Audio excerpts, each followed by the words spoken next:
Growing up with the Reverend as a father was definitely a lot of pressure, but I think that it definitely molded me into the person I am today. I wouldn't change sort of that pressure because it helped me grow into like a confident person.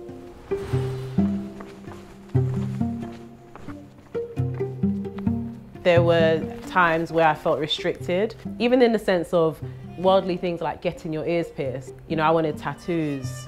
As a Christian person, some people would frown upon that, but my dad, I think as I grew up, he definitely let me choose my path and he let me be free.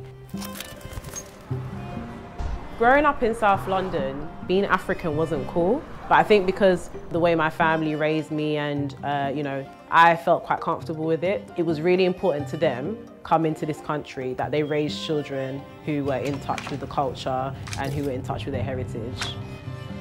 I would definitely say that I was, you know, a European fashionista growing up.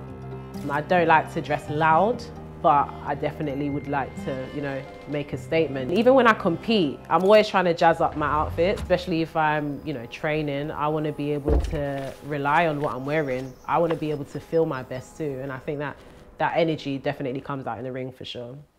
Boxing gave me the feeling of empowerment.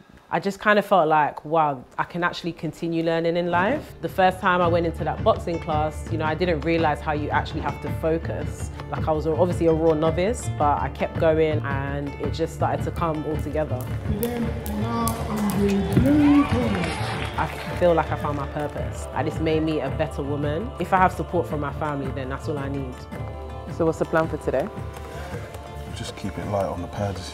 Okay. Short and sharp. Okay. Yeah, probably about 6 rounds. All right, cool. How's that? Yeah, feels comfortable. Nice. Yeah. I think there's always a lot of misconception about the fact that, you know, boxing is a man's sport.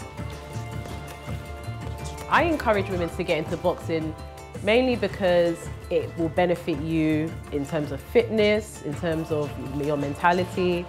You know, I have a dream for me to be able to fly the flag for not just my British heritage, but my Ghanaian heritage. It's something that's really important to me.